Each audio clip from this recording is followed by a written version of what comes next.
Hello and welcome to the second part of my presentation on style and mood in Ray Bradbury's The Sound of Thunder.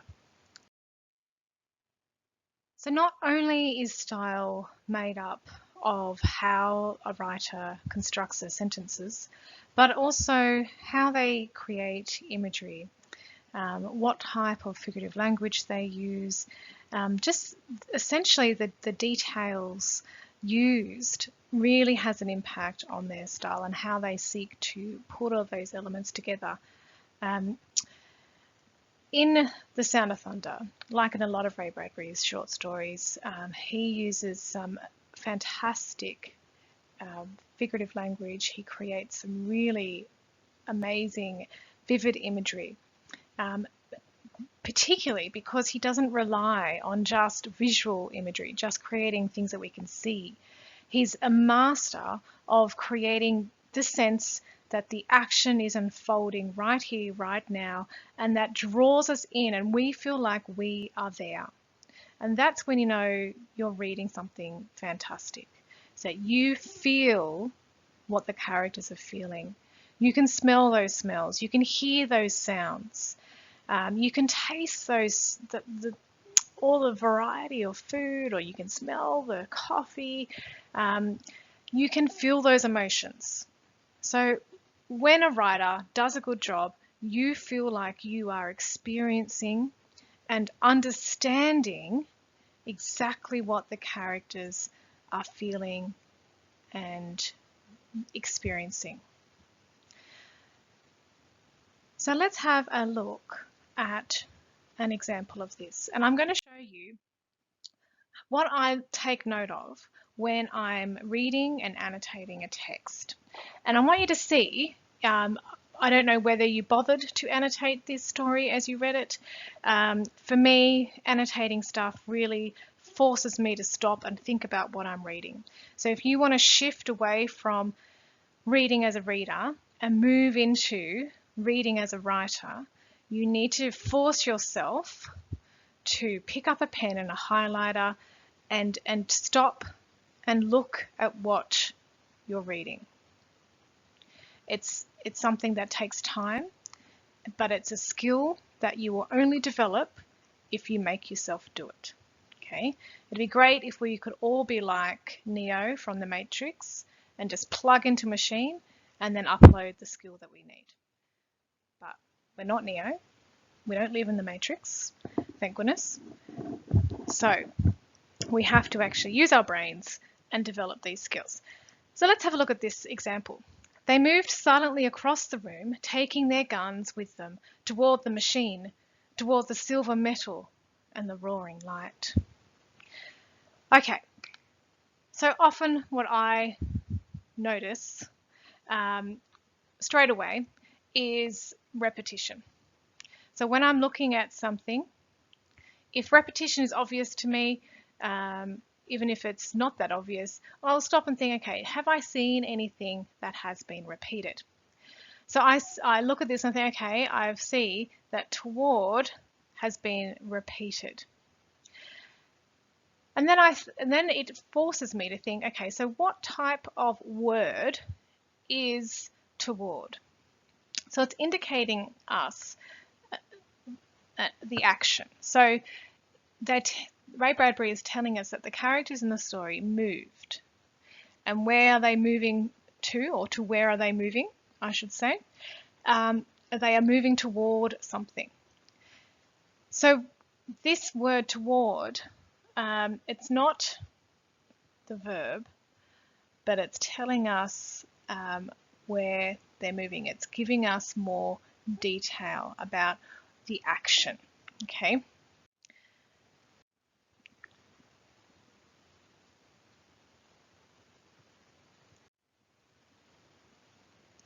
Sorry about that, guys. I just had a weird technical issue, but should be right now. So we have here toward being the adverb. So we look at repetition. We look at the types of words that are used. So we see that often They are adding detail, giving us more information. So we think about, okay, so why? Why has he repeated toward? What is the effect of that?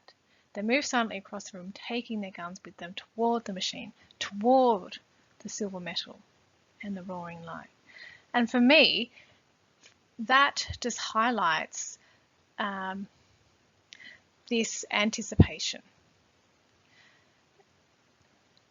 And often that's what repetition can do. It is enhancing anticipation, the movement. It's slowing the movement down, and it's indicating to us that the machine is something that, it's exciting and they're getting there, and it's just he's slowing the pace down. So that would be the first thing that I look at. Repetition. I look at adverbs and I see what other adverbs have been used. So here, they move silently across the room, taking their guns with them toward the machine, toward the silver metal and the roaring light. So we have another adverb being used here, silently. Okay, and that again enhances that sense of anticipation, because if they're silent, there's this sense of tension and expectation, which I think works really well with the repetition of the toward and the toward. I'll then pay attention to adjectives. Silver metal, let's do a different colour. Silver metal and the roaring light. So see how here you have a participle, roaring, okay, see that?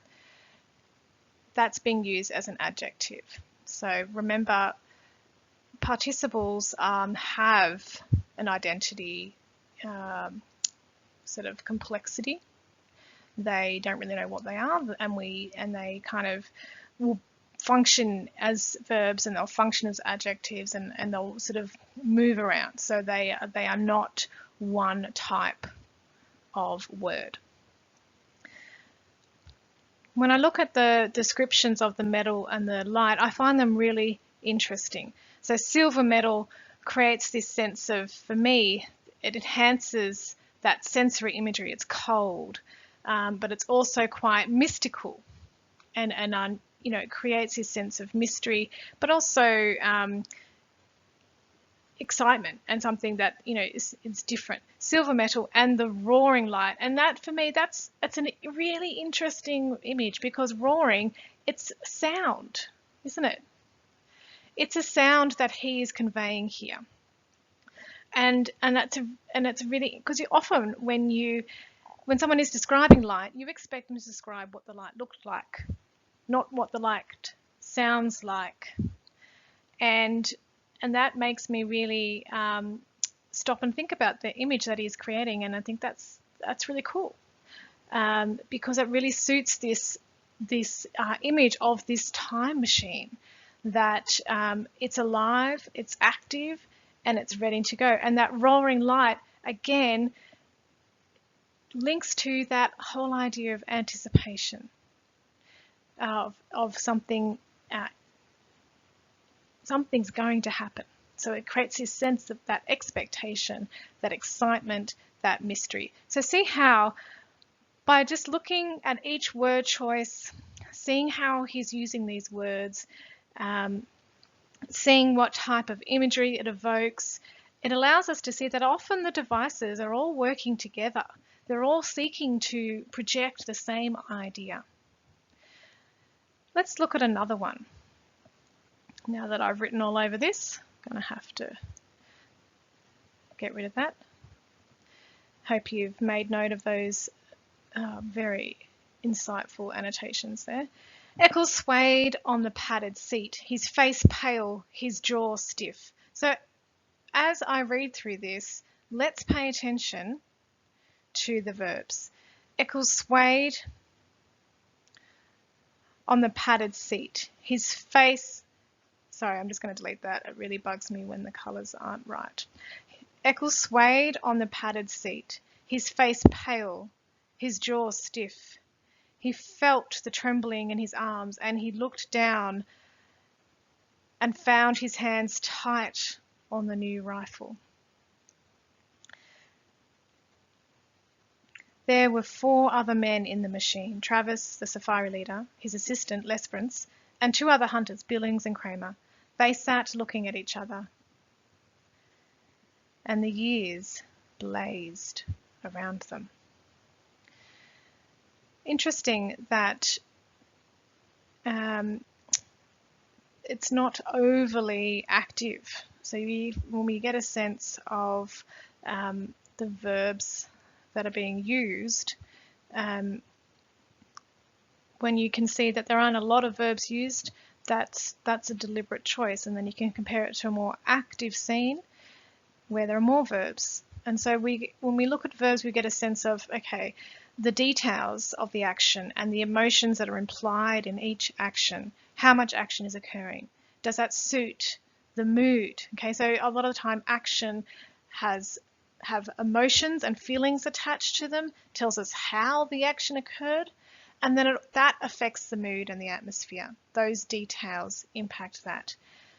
And so we now see that in this part it's quite fitting that it's not overly active, and those verbs are quite placid, swayed, felt, looked down, found, even the way they sound.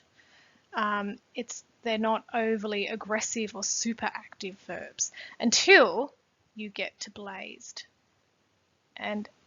And that, I think, stands out for a very good reason, because it's this totally unusual and freaky experience of traveling back, and he's creating this sensory engagement with that blazing, that it's a real vivid image, and for me it also intensifies the action. So it's visual, and it also draws attention to the action and the sound.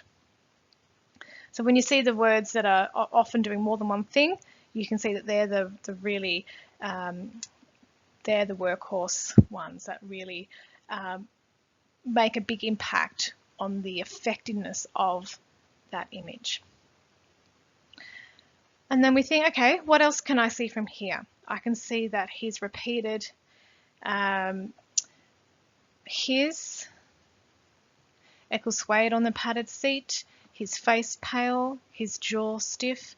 Okay, and with that repetition, I've also noted that you have the asyndeton. He hasn't written Eccles swayed on the padded seat and his face pale and his jaw, or even Eccles swayed on the padded seat, his face pale and his jaw stiff. So what's going on? What's the effect of that? Why does he do that? What is the effect of the asyndeton? Think about the rhythm and the flow. Think about how the action and what is happening. Think about how also it draws, for me, it draws my attention to these adjectives. So it makes me pay more attention to what is happening and imagining this. And that's important because we need to see how he's not written Eccles feels nervous and excited and a little bit scared. Okay, that's not very interesting, is it? He's showing us how Eccles is feeling. He feels excited, yes, and he feels nervous, yes. How do we know? Because his face is pale, his jaw is stiff. And when I read things like that, his jaw is stiff, I feel that myself. And then he builds on that. He builds on that image. He felt the trembling in his arms. And he looked down and found his hands tight on the new rifle. Again, he's building that image of how is Eccles feeling. He's feeling tense. He's feeling nervous. He's feeling excited. He has a sense of anticipation. He's a little bit scared. Okay, when you feel that way, this is what we see. And so he's showing us that, and that's when you know it's great writing. And again, they sat looking at each other. The looking, for me, links back up to that whole sense of that quiet anticipation. So that's essentially the first things that I look for when I'm trying to read and annotate a text. I look at the verbs, I look at the adjectives, I look at the adverbs. I think about the sounds, the images, the actions. I look at repetition. They're all the things that I go to first to really get a sense of what's happening. Let's have a look at this one. The jungle was high and the jungle was broad, and the jungle was the entire world forever and ever. Sounds like music and sounds like flying tents filled the sky, and those pterodactyls soaring with cavernous grey wings, gigantic bats of delirium and night fever. Eccles balanced on the narrow path, aimed his rifle playfully. Okay, so you've already, because you've been paying attention and you're really switched on, you've seen the repetition of the and. Okay, so that is the opposite to a syndeton, and we call that syndeton. So here, he's built that on top of each other, each image on top of each other. The jungle was high, and the jungle was broad, and the jungle was in the entire world forever and ever. That's a really powerful image. And the way that he's structured that gives us that sense of time building slowly on top and on top of each other. Sounds like music and sounds like. Okay, so when I see that, I know it's a simile. So he's hearing these sounds. And he needs to demonstrate to us, okay, well, what are these sounds like? Helping us, because we haven't traveled back in time. We haven't been with the dinosaurs. Well, I don't know about you, but I haven't. And so he needs to convey that sense of what would it actually be like. He needs to make it feel genuine and believable for us. So by creating these vivid descriptions, he's making it seem real. And we believe that. So what is Eccles and the other characters hearing as they step into the jungle, as they're there? They hear sounds like music. Interesting. And sounds like flying tents filled the sky. And those were pterodactyls soaring with cavernous grey wings, gigantic bats of delirium and night fever. Okay, really unusual way that he's describing those pterodactyls. So the sounds of the pterodactyls are being compared to music and being compared to flying tents. I think that's a fantastic way to capture a sound, because we can can imagine that really well, the flapping of tents. And back in those days, tents would be made out most tents that would be made out of canvas, that really thick material, and it would have made a really quite a loud sound when it's flapping in the wind. So that's the sound of the wings. He's hearing the pterodactyls maybe even before he sees them. And then we have he starts with the sounds first, which is really interesting. He hears those things, and those were the pterodactyls soaring. Paying attention to the really interesting way that he's using the participles there. Soaring with cavernous grey wings. Gigantic bats of delirium. So the pterodactyls are referred to as gigantic bats of delirium and night fever. Okay, think about that and think he's comparing them to gigantic bats. But this interesting word choice, delirium, is meant to give us an idea of potentially how they're moving. How does someone move when they are delirious? They're not seeing things clearly, they're hallucinating, that sort of thing. This idea of night fever. So it's giving us this image of the movement of these pterodactyls. And by using words like delirium and night fever, it gives us a sense that the pterodactyls are something completely unknown, they're unusual, and they cannot be contained or controlled by us humans. And I want you to remember what we talked about with the idea of the sublime and how that could be incorporated into the way that we are interpreting this story.